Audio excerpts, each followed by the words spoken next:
នាងពហុពតេកាធេរីនៅសម័យព្រះពុទ្ធអង្គទ្រង់គង់ព្រះធរមាននៅឡើយមានស្ត្រីម្នាក់ឈ្មោះថាពហុពតេកា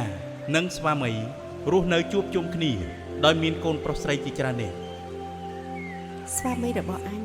មានសុខភាពមិនសូវល្អទេគាត់មិនគួរធ្វើការធ្ងន់ឡើយអ្នកអើយកុំខំធ្វើការពេកសម្រាប់ទៅទុកការងារឲ្យកូនជួយធ្វើខ្លះទៅសម្រាប់មិនបានទីម៉ែវាកូនរបស់យើងមិនទាន់អាចជំនួសដៃជើងបានទេនឹងហើយតែថាកូនយើងធំអស់ហើយពុកវាឯងជួយដាស់តឿនតម្រៃតម្រង់ខ្លះទៅគ្នាគង់នឹងយល់ការមិនខានទេមិនអីទេម៉ែវាខ្ញុំនឹងដាស់តឿនក្រើនរំលឹកពួកវាពីពេលនេះទៅពេលជាខាងក្រោយមកស្វាមីរបស់នាងធ្វើមរណកាលទៅនាងបានចែកទ្រព្យសម្បត្តិទាំងអស់ឲ្យដល់កូនប្រុសស្រីគ្រប់គ្នាណែកូនសម្លាញ់ម្ដាយពេលនេះឪពុករបស់ឯងបានស្លាប់ចោលយើងទៅហើយបាទម៉ែពួកយើងមានសេចក្តីសោកសង្រេងជាខ្លាំងដែលលោកពុកបានទៅចោលយើងតែថាម៉ែមិនបាច់បារម្ភឡើយពួកយើងនឹងមើលថែម៉ែឲ្យបានល្អមិនខានឪពុករបស់ឯងបន្សល់ទុកទ្រព្យសម្បត្តិខ្លះដើម្បីឲ្យពួកឯងអាចចាប់ផ្ដើមរស់ដោយខ្លួនឯងដូច្នេះម៉ែនឹងចែកឲ្យពួកឯងគ្រប់គ្នាចាម៉ែបើបានម៉ែចែកទ្រព្យសម្បត្តិខ្លះដល់យើងពិតជាសប្បាយចិត្តណាស់ដែលមានដើមទុនសម្រាប់ធ្វើកិច្ចការប្រកបរបររកស៊ីតទៅចាប់ពីពេលនេះទៅសូមម៉ែរស់នៅជាមួយពួកយើងចុះពួកយើងនឹងមើលថែម៉ែរហូតមិនបាច់បារម្ភអ្វីឡើយប្រពៃណាស់កូនម្ដាយក្រោយពីនាងពហុពតេកាបានចែកទ្រព្យសម្បត្តិឲ្យកូនអស់ហើយក៏ទៅនៅអាស្រ័យជាមួយនឹងកូនទាំងនោះម៉ែអើយពេលនេះខ្ញុំរកស៊ីមិនសូវបានទេគឺថាសេដ្ឋកិច្ចគ្រួសារកំពុងជួបការលំបាកខ្លាំងណាស់ម៉ែអាចទៅនៅជាមួយប្អូនស្រីទី2បានទេមិនអីទេកូនម៉ែយល់ហើយចាំម៉ែទៅនៅជាមួយប្អូនឯងចុះណាកុំបារម្ភអីម៉ែមកនៅជាមួយខ្ញុំមិនកាត់ត្បិតថាខ្ញុំក៏ជួបការលំបាកដែរម៉ែអើយបច្ចុប្បន្ននេះគ្មាននរណាម្នាក់ធូរធារទេដូច្នេះហើយម៉ែទៅនៅជាមួយបងធំទៅណាស់ហើយកូនមិនអីទេចាំម៉ែដោះស្រាយណាកូនក្រោយមកនាងឃើញថាកូនប្រុសស្រីដូចជាមិនសូវយកចិត្តទុកដាក់ទំនុកបំរុងដល់ខ្លួនក៏បានទៅបួសជានាងភិក្ខុនីខិតខំប្រឹងប្រែងប្រតិបត្តិធម៌រហូតដល់ពិចារណាឃើញព្រះធម៌ដែលព្រះពុទ្ធទ្រង់បានត្រាស់សម្ដែងទុកហើយតើជីវិតនេះមានប្រយោជន៍អីទៅបើគ្មានព្រះធម៌ទេនោះព្រះធម៌របស់ព្រះពុទ្ធបរមគ្រូពិតជាជ្រាលជ្រៅនិងមានខ្លឹមសារណាស់ព្រះធម៌គឺជាទីពឹងដ៏ពិតប្រាកដដែលមិនអាចខ្វះបានឡើយសម្រាប់ជីវិតមួយនេះខណៈនោះព្រះសាស្តាទ្រង់គង់ក្នុងព្រះសគុណកុដទ្រង់បានបញ្ចេញនៅព្រះរស្មីទៅដូចជាព្រះអង្គទ្រង់គង់នៅក្នុងទីចំពោះមុខព្រះពហុពតេកាធេរីរួចត្រាស់ថាណែពហុពតេកាការរស់នៅមួយខណៈរបស់អ្នកដែលឃើញធម៌ដែលតថាគតសម្ដែងទុកហើយប្រសើរជាងការរស់នៅរបស់អ្នកដែលមិនឃើញធម៌ដែលតថាគតសម្ដែងទុកហើយបុគ្គលណាមិនឃើញធម៌ដ៏ខ្ពង់ខ្ពស់ទោះបីរស់នៅបាន100ឆ្នាំក៏ដោយការរស់នៅសូម្បីតែមួយថ្ងៃរបស់លោកអ្នកដែលឃើញធម៌ដ៏ខ្ពង់ខ្ពស់ប្រសើរជាងការរស់នៅ100ឆ្នាំរបស់បុគ្គលនោះទៅទៀតកាលព្រះពហុពតេកាធេរីបានស្ដាប់ព្រះពុទ្ធដីកានេះហើយបៃតិប្រមោចក៏កើតឡើងមានសេចក្តីជ្រះថ្លារីករាយក្នុងព្រះសន្ធមនិងចម្រើនក្នុងព្រះពុទ្ធសាសនាតទៅទីពឹងពិតប្រាកដមិនមែនសាច់ញាតិប្តីស្រីឬប្រពន្ធកូនឡើយព្រោះថាទីពឹងទាំងនេះមិនស្ថិតស្ថេរឡើយ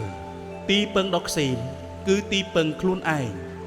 ដែលបានឃើញខ្លឹមសារធម៌ដឹកនាំជីវិតទៅរកសេចក្តីសុខពិតប្រាកដរឿងនាយនន្តកោបាលនៅសម័យព្រះពុទ្ធអង្គទ្រង់គង់ព្រះធរមាននៅឡើយមានបុរសម្នាក់ឈ្មោះថានាយនន្តកោបាលជាអ្នកចិញ្ចឹមគោរបស់អនាថបណ្ឌិកសេដ្ឋីមានសទ្ធាជ្រះថ្លាចំពោះព្រះពុទ្ធអង្គយ៉ាងក្រៃលែងព្រះពុទ្ធអង្គនិងភិក្ខុសង្ឃឧស្សាហ៍យាងមកទទួលចង្ហាន់នៅគេហដ្ឋានលោកសេដ្ឋីណាតើគួរធ្វើដូចម្ដេចទើបអាចសូមយាងព្រះអង្គមកផ្ទះរបស់អញបានម្ដងណោះសូមគោរពលោកសេដ្ឋីខ្ញុំមានសេចក្តីជ្រះថ្លាចំពោះព្រះពុទ្ធអង្គយ៉ាងក្រៃលែងតើធ្វើដូចម្ដេចខ្ញុំអាចអារាធនាព្រះអង្គ យាងមកផ្ទះរបស់ខ្ញុំបានណែនន្តគោបាលព្រះពុទ្ធបរមគ្រូបរិបូរណ៍ដោយព្រះមហាករុណាធិគុណយ៉ាងជ្រាលជ្រៅចំពោះសត្វលោកដូច្នេះនាយអាចចូលទៅសូមយាងព្រះអង្គផ្ទាល់ចុះបាទលោកសេដ្ឋីខ្ញុំសូមអរគុណណាស់ដែលលោកសេដ្ឋីបានបង្ហាញផ្លូវដល់ខ្ញុំនឹងចូលទៅអារាធនាព្រះអង្គក្នុងពេលសមគួរនៅពេលសមគួរមកដល់នាយនន្តគោបាលបានចូលទៅកាន់សំណាក់ព្រះពុទ្ធអង្គដើម្បីទូលសូមយាងព្រះអង្គនិងភិក្ខុសង្ឃមកផ្ទះរបស់ខ្លួនតែព្រះអង្គមិនទាន់ទទួលយាងទេព្រះពុទ្ធអង្គមិនព្រមទទួលការអារាធនារបស់អញសោះតើមកពីមូលហេតុអ្វីទៅណោមិនបានទេអញត្រូវតែទៅយាងព្រះអង្គទៀតតើតែព្រះអង្គព្រមទទួលទើបជាការល្អដោយសេចក្តីជ្រះថ្លាក្រៃលែងនាយនន្តគោបាលបានចូលទៅអារាធនាព្រះពុទ្ធអង្គម្ដងទៀតព្រះសាស្តាទ្រង់រងចាំឲ្យបញ្ញារបស់នាយនន្តគោបាលនោះចាស់ខ្លាបន្តិចសិនបបិទ្ធព្រះអង្គដ៏ចម្រើនខ្ញុំព្រះករុណាសូមអារាធនាព្រះអង្គមួយអន្លើដោយព្រះភិក្ខុសង្ឃទទួលចង្ហាន់នៅផ្ទះរបស់ខ្ញុំព្រះករុណាដោយអនុគ្រោះផងសាធុសាធុសាធុនាយនន្តគោបាលចូលទទួលយកបាតរបស់តថាគតចុះអូព្រះករុណាព្រះអង្គខ្ញុំព្រះករុណាសូមអរព្រះគុណណាស់ចំពោះសេចក្តីប្រោសប្រណីនេះក្រាបទូលប្រពៃហើយនាយនន្តគោបាលលុះដល់បញ្ញាចាស់ខ្លាហើយទើបព្រះអង្គស្ដេចយាងទៅផ្ទះរបស់គាត់ព្រមជាមួយនឹងភិក្ខុសង្ឃជាច្រើនអង្គបបិទ្ធព្រះអង្គដ៏ចម្រើនសូមព្រះអង្គមេត្តាទទួលនៅភ័ព្វនេះតាមសប្បាយព្រះទ័យចុះប្រពៃណានាយនន្តគោបាលចូលចម្រើនក្នុងព្រះសាសនានេះចុះនាយនន្តគោបាលបានប្រគេនចង្ហាន់ព្រះភិក្ខុសង្ឃមានព្រះពុទ្ធជាប្រធានអស់រយៈពេល7ថ្ងៃព្រះសាស្តាទ្រង់ត្រាស់សម្ដែងអនុបុព្វីកថាប្រោសនាយនន្តគោបាលឲ្យបានសម្រេចសោតាបត្តិផលបបិទ្ធព្រះអង្គដ៏ចម្រើនខ្ញុំព្រះករុណាពិតជាមានសេចក្តីសោមនស្សយ៉ាងក្រៃលែងដែលបានថ្វាយនៅចង្ហាន់ដល់ព្រះភិក្ខុសង្ឃមានព្រះពុទ្ធអង្គជាប្រធានដូច្នេះមនាលនន្តគោបាលបាយមួយវែកដែលបុគ្គលមានសទ្ធាហើយប្រគេនដល់ព្រះខៃណាស្របរមែងមានផលយ៉ាងក្រៃលែងមិនអាចនឹងគណនាបានឡើយសាធុសាធុសាធុកាលព្រះពុទ្ធអង្គនិងព្រះភិក្ខុសង្ឃទទួលភ័ព្វជាគម្រប់7ថ្ងៃហើយក៏យាងត្រឡប់ទៅអារាមវិញនាយនន្តគោបាលបានជូនព្រះដំណើរព្រះសាស្តានិងភិក្ខុសង្ឃមកបានតែបន្តិចក៏ត្រឡប់មកផ្ទះរបស់ខ្លួនវិញនៅពេលនោះមានព្រានម្នាក់បានមកបាញ់នាយនន្តគោបាលនោះស្លាប់ភ្លាមទៅបបិទ្ធព្រះអង្គដ៏ចម្រើនព្រោះតែព្រះអង្គស្ដេចយាងមកបានជានាយនន្តគោបាលត្រូវបានព្រានបាញ់សម្លាប់ដូច្នេះមនាលភិក្ខុទាំងឡាយព្រោះតែតថាគតមកក្តីមិនបានមកក្តីឧបាយដែលនឹងឆ្លងឲ្យរួចផុតពីសេចក្តីស្លាប់នោះប្រកាសជាមិនមានសោះឡើយចៅក្រឡេកឃើញចៅផងគ្នាឬក៏បុគ្គលអ្នកមានពីរក្រឡេកឃើញបុគ្គលមានពីរផងគ្នារមែងធ្វើនៅសេចក្តីវិនិច្ឆ័យណាមួយដល់គ្នានឹងគ្នាចិត្តដែលបុគ្គលតាំងទុកខុសហើយរមែងធ្វើបុគ្គលនោះឲ្យអាក្រក់ក្រៃលែងជាងសេចក្តីវិនិច្ឆ័យនោះទៅទៀតសាធុសាធុសាធុឧបាយកិច្ចចេញពីសេចក្តីស្លាប់មិនមានសោះឡើយទោះបុគ្គលបានជួបនឹងព្រះពុទ្ធជាម្ចាស់ក៏ដោយការបានជួបបានស្ដាប់នៅធម៌របស់ព្រះពុទ្ធឈ្មោះថាលៀបដ៏ឧត្តមក្រៃលែងដែលគេបានដោយកំររឿងចន្ទាផុតថេនៅសម័យព្រះពុទ្ធអង្គទ្រង់ព្រះនាមថាកាសបៈមានព្រះថេរៈមួយអង្គបានបូជានៅក្លឹមច័ន្ទក្រហមចំពោះព្រះពុទ្ធអង្គបានជាកំណប់បុណ្យនិងឧបនិស្ស័យអន្ទោលទៅកើតក្នុងទេវលោកអស់រយៈកាលយ៉ាងយូរពេលនេះព្រះសម្មាសម្ពុទ្ធទ្រង់កើតឡើងក្នុងលោកអាត្មាអញក៏បីចុះទៅកាន់មនុស្សលោកហើយបើអាត្មាអញបានជួបនឹងព្រះសម្មាសម្ពុទ្ធមែននេះគឺជាមហាសំណាងបំផុតក្នុងលោកលុះដល់សាសនាព្រះពុទ្ធសាមណគោតមលោកបានកើតក្នុងត្រកូលព្រាហ្មណ៍មហាសាលមានរស្មីភ្លឺចេញពីផ្ចិតដោយមណ្ឌលព្រះច័ន្ទរស្មីភ្លឺចេញពីផ្ចិតរបស់ចន្ទទីភៈព្រាហ្មណ៍នេះពិតជាអស្ចារ្យណាស់បើយ៉ាងនេះយើងប្រកាសជារកលៀបសក្ការៈបានមិនខានឡើយនៅគ្នាយើងតើអ្នកដឹងទីថាចន្ទទីភៈព្រាហ្មណ៍នេះបាននាំមកនៅលៀបសក្ការៈដល់យើងហើយ នាំលៀបសការៈយ៉ាងម៉េចទៅសម្លាញ់ឯងមិនយល់ទៀតឬគឺថារស្មីភ្លឺចេញពីផ្ចិតរបស់ចន្ទាភ័ក្រព្រាមអាចបញ្ឆោតអ្នកដទៃបានយ៉ាងងាយត្រឹមត្រូវហើយសម្លាញ់ឯងពិតជាឆ្លាតណាស់ព្រាមទាំងឡាយបាននាំចន្ទាភ័ក្រព្រាមទៅឃោសនាបោកបញ្ឆោតពួកប្រជាជនថាបើនរណាបានចាប់ស្ទីបអង្អែលនៅរាងកាយរបស់ចន្ទាភ័ក្រព្រាមដោយដៃខ្លួនឯងហើយបុគ្គលនោះនឹងបានទទួលនៅសម្បត្តិយ៉ាងនេះយ៉ាងនោះជាដើមពេលនេះយើងបានមកដល់ក្រុងសាវត្ថីដែលសម្បូរទៅដោយមនុស្សដែលមានធនធានច្រើនហើយ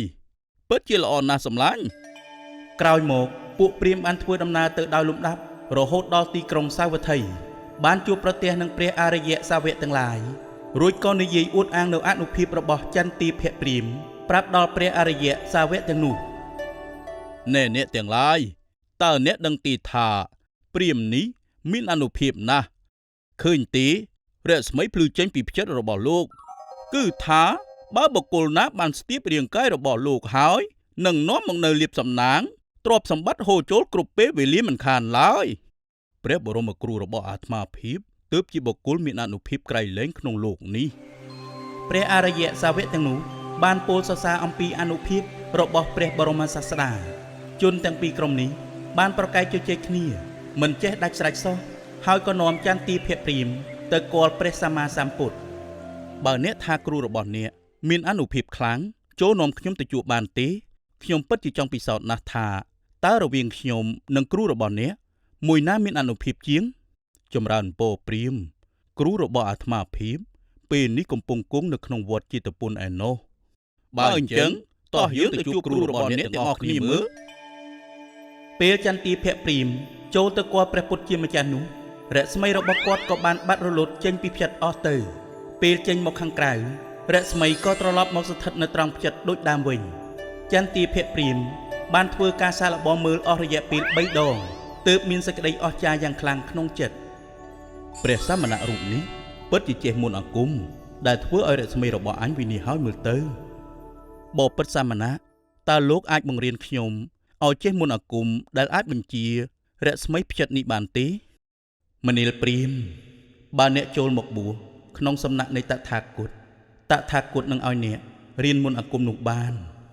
បើដូច្នេះពិតជាប្រពៃណាស់ខ្ញុំសូមចូលបួសជាមួយអ្នកចុះចន្ទាភ័ក្រព្រាហ្មណ៍បានប្រាប់ទៅពួកព្រាហ្មណ៍ទាំងឡាយឲ្យរងចាំខ្លួនសិនព្រោះខ្លួននៅរៀនវិជ្ជាមុនពីព្រះពុទ្ធរួចក៏បានបួសជាភិក្ខុក្នុងព្រះពុទ្ធសាសនាតាមព្រះពុទ្ធដីកាមិនយូរប៉ុន្មានក៏បានសម្រេចព្រះអរហត្តផលចំណែកពួកព្រាហ្មណ៍ដែលនៅរងចាំចន្ទាភ័ក្រព្រាហ្មណ៍នោះយូរពេកក៏នាំគ្នាចូលទៅជួបតើអ្នកបានរៀននៅមុនអាគមនោះចប់ហើយឬនៅឥឡូវនេះអាត្មាភាពមានធម៌ជាគ្រឿងកក់ក្ដៅចិត្តហើយអាត្មាភាពមិនត្រឡប់ទៅវិញបានទេភិក្ខុទាំងឡាយដែលនៅក្បែរនោះបានស្ដាប់ឮចន្ទាផតថេរដូច្នេះក៏បានចោទព្រះថេរៈថាលោកពោលអួតព្រះអរហត្តផលហើយយករឿងនោះទៅក្រាបទូលដល់ព្រះសាស្តាទ្រង់ជ្រាបមនាលភិក្ខុទាំងឡាយព្រះចន្ទាផតថេរពោលត្រឹមត្រូវហើយតថាគតហៅបុគ្គលដែលមិនមានសេចក្តីសៅហ្មងដូចជាព្រះច័ន្ទប្រះចាកមន្ទិលជាអ្នកបរិសុទ្ធមានចិត្តជ្រះថ្លាមិនកកលអកអស់សេចក្តីត្រេកអរក្នុងភពហើយនោះថាជាព្រាហ្មណ៍ជំនឿដោយខ្វះបញ្ញារមែងនាំបុគ្គលខ្វះការពិចារណាជាលទ្ធផលនាំឲ្យជឿនៅមង្គលភ្ញាក់ផ្អើលទាំងឡាយមង្គលភ្ញាក់ផ្អើលគឺការជឿសុខចំពោះអ្វីមួយដែលគ្មានការពិចារណាហេតុផលឡើយសូមចុចលើប៊ូតុង Subscribe រួចចុចរូបកណ្ដឹងដើម្បីទទួលបានវីដេអូជាទីជ្រះថ្លាជាច្រើនទៀតពីមាគ៌ាព្រះធម៌នាំមកជូនដោយ Medphone